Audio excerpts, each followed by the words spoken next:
Alam nyo ba na hindi lahat ng gulay po pwedeng makatulong sa diabetes? Alam nyo rin ba na mayroong mga gulay na dapat ay hindi nyo lagi kinakain kung tumataas ang inyong blood sugar? Narito ang mga yan, pakinggan po ninyo.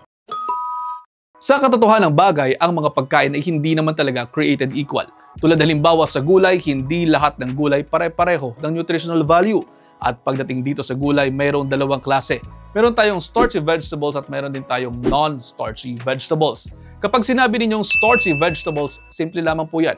Mas maraming starch na kapag na-breakdown ay magiging glucose na kinatatakutan ng maraming tao dahil po pwedeng magpataas yan ng blood sugar ninyo. Pero, hindi porke sinasabi ko sa inyo na po pwedeng tumaas ang asukal ninyo, ay hindi na ninyo ito pwedeng kainin.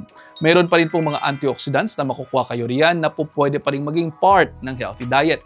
Ang sinasabi ko lamang, bawas-bawasan nyo lamang po dahil po pwede talaga magpataas ito ng inyong blood sugar kung sobra ang kinakain ninyo.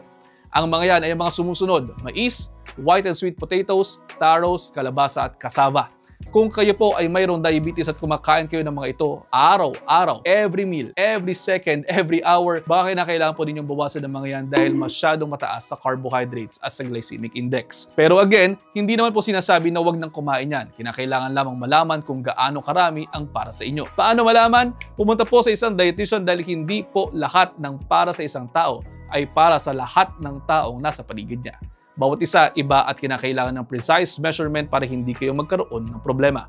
Narito na rin naman po tayo, pag-usapan na rin po natin ang mga po pwede ninyong ipamalit sa mga yan.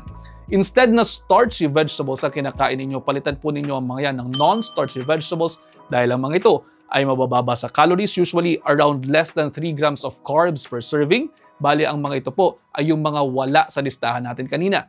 Naririyan po ang green leafy vegetables, eggplants, asparagus, cabbage, carrots, tomatoes, arugula, mushrooms, lettuce at iba pa. Napakarami nito. Bali, ilalagay ko na lamang po dito. Screenshot nyo na lamang po. Pwede nyo pong i-pause ang video.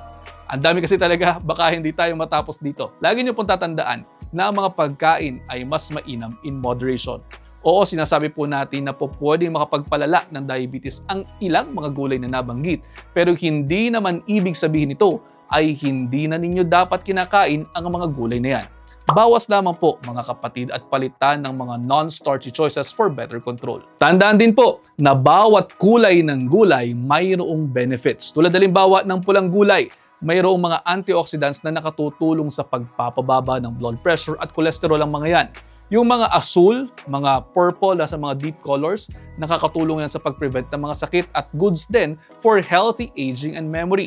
Yung mga berdeng kulay po pwede pong makatulong sa eye health at mayaman din po sa folate.